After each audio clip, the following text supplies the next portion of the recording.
Hello guys and welcome po ulit sa aking YouTube channel Reg TV, and ako nga po pala yung Kuya Reg.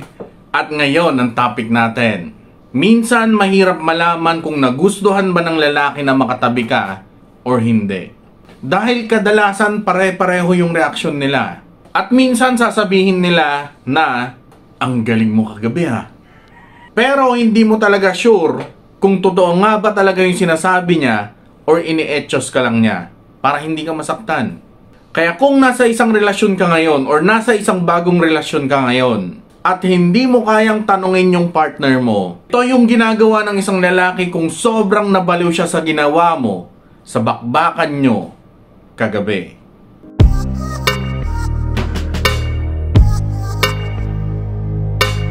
So paano mo nga ba malalaman kung sobrang nabaliw mo yung isang lalaki sa bakbakan nyo kagabi? Ito yung mga ginagawa niya.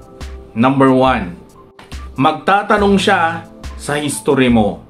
Kung ikaw ay isa sa pinaka-the best na nagpatikim sa kanya ng malupit na kanton, syempre magtataka yan. Kahit sinong lalaki mapapaisip yan. Kaya mapapansin mo sa kanya na mag-uumpisa na yan na magtatanong-tanong ng tungkol sa mga nakaraan mo.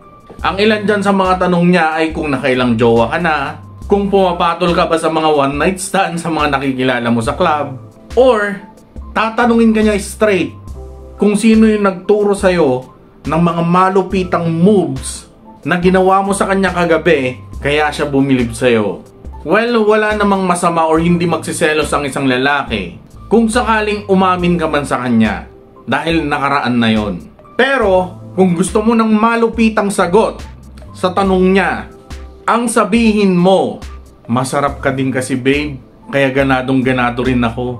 Sigurado, papalakpak yung dalawang rambutan niya sa tuwa dahil sa narinig niya sa'yo. Number 2, parang linta kung makadikit.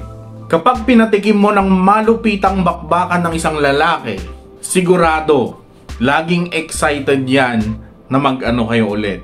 Kaya mapapansin mo na para siyang linta kung makadikit sa'yo kahit saan kayo magpunta. Nasa loob man kayo ng bahay or nasa labas. Laging mapupungay ang mga mata niyan na para bang ang bait-bait niya. Hahaplos-haplosin niya yung buong katawan mo para tumindig yung balahibo mo at tumaas din yung L mo. Nagagawa niya yung mga yan dahil sobra mo kasing ginalingan kagabi. Kaya ayan, hindi na ulit siya makapaghintay sa pangalawang round. Pangatlo, hindi niya pinapalampas ang pagkakataon. Sign na nabaliw sa'yo ang isang lalaki kagabi ay kung wala siyang pinapalampas na pagkakataon. Ibig sabihin, kahit sa CR man yan sa resort, sa loob ng sasakyan, sa may likod ng building, or kahit sa gitna ng maisan, laging naghahanap yan ng bakbakan. Siguro nabitin siya nung nasa bahay kayong dalawa or nasa kwarto kayo. Kaya ayan, humihirit ulit siya. Alam nyo, wala namang kasing masama kung gusto nyong gawin yan sa kung saan. Ang mahalaga ay syempre dapat siguraduhin nyo na walang makakakita. At syempre, basta game kayong dalawa, 'di ba? Hindi yung dapat iisa lang yung may gusto. Hindi yung pipilitin mo siya or pipilitin ka niya kahit ayaw mo. Dahil bad yun. Sigurado marami nang nakagawa niyan. Dahil nakakadagdag din yan sa excitement sa bakbakan. Pang-apat, hindi maalis sa isip niya. Imaginin nyo na lang kung paano kayo mag-crave sa paborito nyong pagkain. Minsan napapatulog ka pa ng laway, 'di ba? Ganyan ang mararamdaman ng isang lalaki kung pinatikim mo siya ng kinilaw at mamasa-masa na talaba. Hindi yan maalis sa isip niya. At kahit na seryoso na yung usapan yung dalawa, isisingit at isisingit niya yung kung gaano kasarap yung pinatikim mo sa kanya. Kaya minsan, maaawa ka na lang at pagbibigyan mo na lang siya dahil parang sasabog yung utak niya sa kakaisip kung hindi mo binigay yung gusto niya. Panglima, parang may lagnat. Alam nyo, may mga lalaki talaga na mahihain. Kaya hindi nila kayang sabihin kung ano talaga yung gusto nila sa partner nila. Pero, katawan na niya mismo yung magsasabi sa'yo na meron talaga siyang gusto. Kaya kung magkasama kayo, Tapos parang bigla na lang siyang may sinat or parang may lagnat. Dahil parang mainit yung katawan niya nung lumapit ka sa kanya. Pero wala naman siyang dinadaing na masakit. Pero mapapansin mo yung mukha niya na parang matamlay dahil mapupungay yung mga mata niya. Sureball yan. Positive.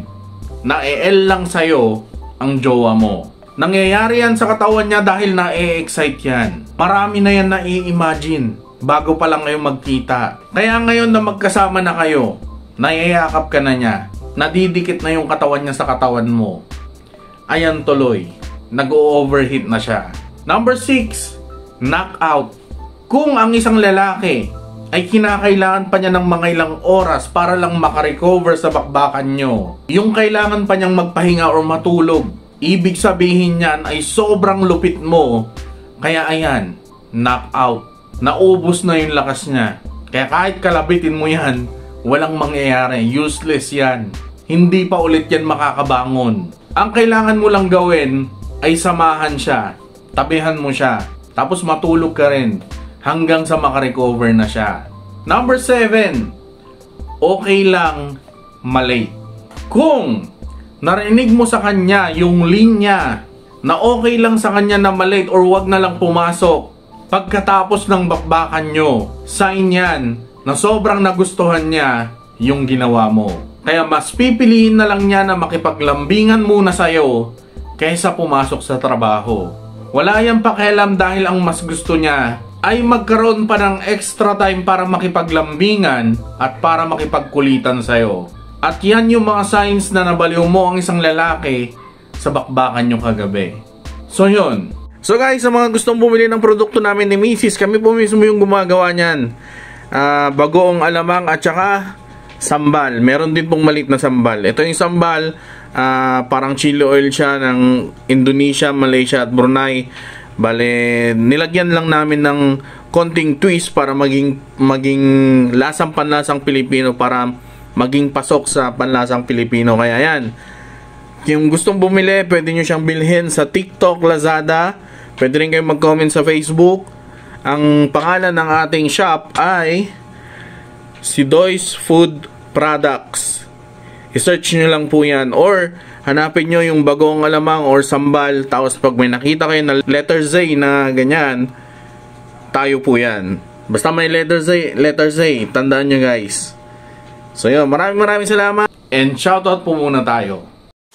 Shoutout kay Maylinda Caminos from Kuwait. Kay Melanie Aurelio from Jeddah. Shoutout din kay Lizelle Chiray from iChicken Japan. Shoutout din kay Monica Mesa from Hong Kong. And yon yung mga nagpapa-shoutout sa last video natin. And maraming salamat sa panonood. Ingat kayo sa mga kayo naroon. Ang ingay na kaso. Ingat kayo sa mga kayo naroon. God bless. Peace and goodbye.